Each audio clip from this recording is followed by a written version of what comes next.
Hi everyone. So என்னென்னா நிறைய பேர் ஏன் நான் டெஸ்ட் எழுத மாட்டேங்கிறேன், ஏன் நான் மேக்ஸ் ப்ராக்டிஸ் பண்ண மாட்டேங்கிறேன், ஸோ நான் ஏன் ப்ராக்டிஸ் பண்ண மாட்டேங்கிறேன் அப்படிங்கிறதுக்காக காமனாக சொல்கிற ரீசன் என்ன அப்படின்னா, அதில் மார்க் கம்மியாயிருச்சு அப்படின்னா எனக்கு எக்ஸாம் கிளியர் பண்ண முடியாதோ அப்படிங்கிற அந்த எண்ணம் வந்துடும் அப்படிங்கிறதுனால நிறைய பேர் அதை அவாய்ட் பண்ணுறாங்க. பட் இது நம்ம டெஸ்ட்டை பார்த்து பயப்படணும், நம்ம ப்ராக்டிஸ் பண்ணால் நமக்கு அதில் தப்பு விட்டோம் அப்படின்னா அதை பார்த்து நம்ம பயப்படணும் அப்படிங்கிறது கிடையவே கிடையாது. ஸோ அதில் நம்ம என்ன கற்றுக்குறோம், ஸோ நம்ம அடுத்து இம்ப்ரூவ் பண்ணணும். ஸோ அதுதான் நமக்கு தேவையே தவிர இதை பார்த்து பயப்படணும் அப்படிங்கிறது இல்லவே இல்லை. ஸோ ஒரு டெஸ்ட்டு போட்டு பார்க்குறோம், இல்லை நான் ப்ராக்டிஸ் பண்ணுறேன் அப்படின்னா அந்த ப்ராக்டிஸில் நமக்கு என்னென்னலாம் டெவலப் ஆகும், ஸோ அது தெரிஞ்சுக்கிச்சு அப்படின்னாலே, ஸோ அதை நம்ம டீட்டெயில்டாக தெரிஞ்சிட்டோம் அப்படின்னா நம்ம இந்த மாதிரி ப்ராக்டிஸ் பண்ணுற விஷயங்களை நம்ம அவாய்ட் பண்ணவே மாட்டோம். ஸோ கண்டிப்பாக ப்ராக்டிஸ் வேணும். மேக்ஸ் எல்லாம் ப்ராக்டிஸ் இல்லாமல் ஒன்றுமே பண்ண முடியாது. ஸோ அப்போ ப்ராக்டிஸ்னால் என்னென்னலாம் டெவலப் ஆகும் அப்படிங்கிற விஷயத்த நான் ஒவ்வொன்றா சொல்கிறேன். அதுக்கப்புறம் நீங்கள் முடிவு பண்ணுங்கள், நம்ம ப்ராக்டிஸ் பண்ணணுமா டெஸ்ட்டு போடணுமா அப்படிங்கிறத நீங்கள் முடிவு பண்ணிக்கோங்க. ஓகேவா? ஸோ ஃபஸ்ட்டு விஷயம் என்ன அப்படின்னா, டைம் மேனேஜ்மெண்ட் அப்படிங்கிறது ஒன்று டெவலப் ஆகவே ஆகாது unless until you practice. So நீங்கள் ப்ராக்டிஸ் பண்ணுற முடிக்கும் டைம் மேனேஜ்மெண்ட் அப்படிங்கிறது ஒன்று வரவே வராது.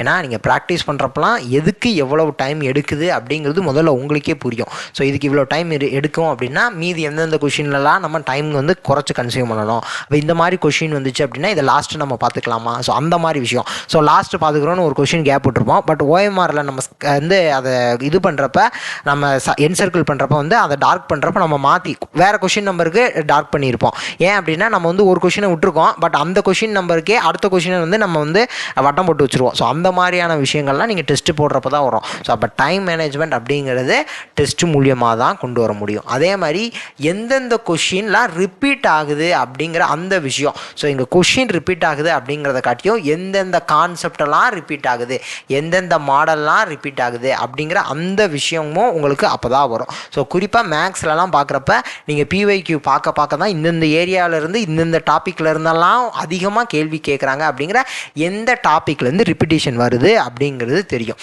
அதே மாதிரி பிஒய்க்யூவோட இம்பேக்ட் ஒரு கொஷின் பேப்பரில் எவ்வளவு இருக்குது அப்படிங்கிறது நீங்கள் எப்போ ப்ராக்டிஸ் பண்ண ஆரம்பிக்கிறீங்களோ அப்போ தான் தெரியும். ஏன்னா ப்ரீவியஸ் இயர் கொஷின்லேருந்து கேட்குறதில்ல அப்படின்னே சொல்லிட்டு விட்டுருவாங்க நிறைய பேர் பிஒய்க்யூ பார்க்காம.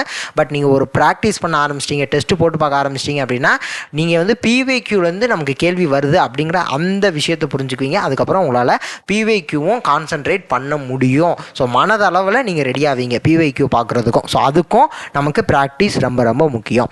அதே மாதிரி ஸோ நான் ஏற்கனவே சொன்னதான், ஸோ எந்த யூனிட்டுக்கு அதிக ப்ரிஃபரன்ஸ் கொடுக்கணும், ஸோ மோர் ப்ரிஃபரன்ஸ் எதுக்கு கொடுக்கணும், எந்த யூனிட்டுக்கு கொடுக்கணும், எந்த யூனிட்டில் எந்த டாப்பிக்கு கொடுக்கணும் அப்படிங்கிற கொண்டும் நீங்கள் ப்ராக்டிஸ் பண்ண உங்களுக்கு தெரிய ஆரம்பிச்சிடும். ஸோ அதே மாதிரி option elimination, so option elimination practice மூலியமாக தான் வரும். ஸோ நான் ஏற்கனவே ஓரளவுக்கு ஆப்ஷன்லாம் எலிமினேட் பண்ணுறேன், எனக்கு கெப்பாசிட்டி இருக்குது, அந்த கேப்பபிலிட்டி இருக்குது அப்படிங்கிறவங்களுக்கும் நீங்கள் ப்ராக்டிஸ் பண்ண அந்த எஃபிஷியன்சி அப்படிங்கிறது அதிகமாகும். ஸோ யோசிச்சு 4ல் 3 எலிமினேட் பண்ணிவிட்டு 1 செலக்ட் பண்ணுவீங்க.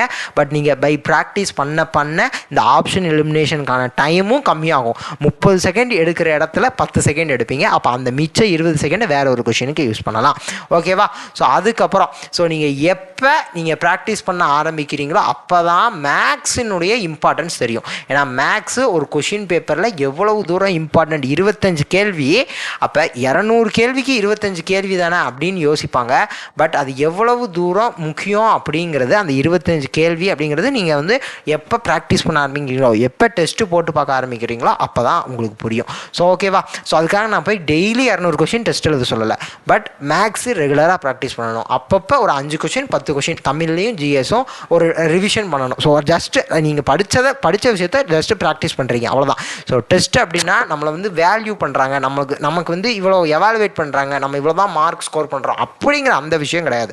நம்ம எவ்வளோ படிச்சிருக்கோம், இனிமேல் எவ்வளோ படிக்கணும், அவ்வளோதான். ஸோ நம்ம படித்த முடிக்கும் தரவாக இருக்கோமா, படித்ததில் என்னென்ன விஷயம் தப்பு பண்ணுறோம், இந்த விஷயங்கள்லாம் தான் டெஸ்ட்டு. ஸோ அப்போ ஒரு 5 கொஷின் 10 கொஷின் எழுதுறதுமே அதுவுமே ஒரு டெஸ்ட்டு. ஒரு 5 மேக்ஸ் கொஷின் பார்க்குறதுமே அதுவுமே ஒரு பெஸ்ட்டு ப்ராக்டிஸ். டெய்லி ஒரு 5 கொஷின் 10 கொஷின் ப்ராக்டிஸ் பண்ணுங்கள், அவ்வளோதான் சொல்கிறேன். டெய்லி ஒரு 5 கொஷின்.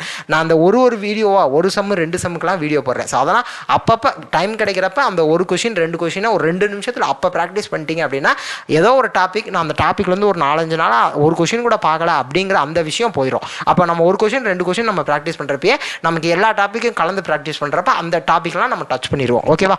ஸோ அடுத்த விஷயம் என்ன அப்படின்னா, இப்போ நான் சொன்னது தான். ஸோ எந்த அளவுக்கு நீங்கள் ரெடியாக இருக்கீங்க, ஹவு ரெடி யூ ஆர் அப்படிங்கிற அந்த விஷயமும் உங்களுக்கு தெரிய ஆரம்பிச்சிடும். அதே மாதிரி எந்தெந்த ரிசோர்ஸ்லேருந்து கேள்வி வருது அப்படிங்கிற, நம்ம கரெக்டான ரிசோர்ஸ் தான் படிக்கிறோமா, கரெக்டான புக்கு தான் படிக்கிறோமா, இதை தாண்டி வேறு எந்தெந்த புக்கிலேருந்து கேள்வி வருது, இல்லை நம்ம கரெக்டான பாத்தில் தான் போய்கிட்டு இருக்கோமா அப்படிங்கிற அந்த விஷயமும் தெரியும்.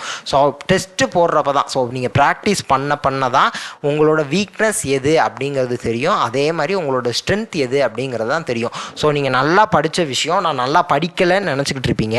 பட் நீங்கள் வந்து அதை ஒரு ப்ராக்டிஸ் பண்ணுறப்ப இல்லை நம்ம நல்லா தானே படிச்சிருக்கோம் அப்படின்னு நமக்கு தோணும். ஸோ நான் டெஸ்ட்டுன்னு சொல்கிறப்ப நம்ம வந்து ஏதோ வந்து நம்ம உண்மையிலேயே டெஸ்ட் எழுதணும் எல்லாரு கூடயும் சேர்ந்து அமௌண்ட் கட்டி அந்த மாதிரிலாம் யோசிக்காதீங்க. ஏதோ ஒரு பிவைக்யூவை டவுன்லோட் பண்ணுங்கள், அதில் வரிசையாக அதில் ஆன்சர் டிக் பண்ணியே இருக்கட்டும், டிக் பண்ண மாட்டுக்கு இருக்கட்டும். பட் நீங்கள் அந்த ஆப்ஷன் தான் சூஸ் பண்ணுவீங்களா, இதுதான் கரெக்டாக அப்படிங்கிற அந்த விஷயத்தை யோசிங்க. மேக்ஸுக்கெலாம் நம்ம கொடுக்குற வீடியோவை டெய்லி 2-3 கொஷின் போட்டுக்கிட்டே தான் இருக்கும். ஸோ அதை நீங்கள் ரெகுலராக ப்ராக்டிஸ் பண்ணாலே போதும். ஸோ அப்போ டெஸ்ட்டுங்கிறது ரொம்ப ஏதோ பெரிய விஷயம் இல்லை. டிஎன்பிஎஸ்சி வெப்சைட்டில் அத்தனை ப்ரீவியஸ் இயர் கொஷின் இருக்குது, எல்லா கொஷினுமே அவங்க அப்லோட் பண்ணிடுவாங்க. ஸோ அதை எடுத்து நீங்கள் ப்ராக்டிஸ் பண்ணாலே போதும், அதை நீங்கள் போட்டு பார்த்தாலே போதுமானது தான். ஓகேவா? ஸோ அடுத்த விஷயம் என்ன அப்படின்னா, ரிவிஷனோட இம்பார்ட்டன்ஸ் நீங்கள் ப்ராக்டிஸ் பண்ணுறப்ப தான் தெரியும். ஸோ நமக்கு ரிவிஷன் எவ்வளோ தூரம் ஹெல்ப் பண்ணுது. ஏன்னா ஒரு கொஷினுக்கு வந்து நமக்கு ஆன்சர் வந்து ஏவா பியா இல்லை ஏவா சியான்னு 2 ஆப்ஷனில் கன்ஃபியூஸ் ஆகி ஆக்சிலேட் ஆகிக்கிட்டே இருப்போம். அந்த ஆசிலேஷன் எப்போ போகும் அப்படின்னா ரிவிஷன் பண்ணுறப்ப தான் போகும். அப்போ ரிவிஷனோட இம்பார்ட்டன்ஸ் நமக்கு வந்து ப்ராக்டிஸ் பண்ணுறப்ப தான் தெரியும். ஓகேவா?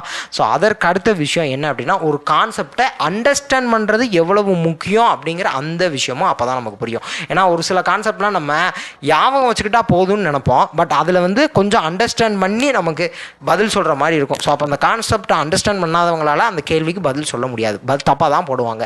ஸோ கான்செப்ட் எல்லாருமே படிச்சிருப்பாங்க, பட் படித்தவங்களாம் கரெக்டாக போட முடியாது, அண்டர்ஸ்டாண்ட் பண்ணவங்க மட்டும்தான் கரெக்டாக போட முடியும். அப்போ understanding the concept is how much importance அப்படிங்கிறதும் நீங்கள் ப்ராக்டிஸ் பண்ணுறப்ப தான் தெரியும். ஸோ இதெல்லாம் வந்து ரொம்ப பேசிக்கான விஷயம். ஸோ இத்தனை விஷயங்கள் நீங்கள் ப்ராக்டிஸ் பண்ணுறப்ப இவ்வளோ விஷயங்கள் நடக்குது அப்படின்னா நம்ம ஏன் ப்ராக்டிஸ் பண்ணக்கூடாது? ஸோ நெக்ஸ்ட் வீடியோவில் பார்க்கலாம். Thank you to all. தேங்க்யூ.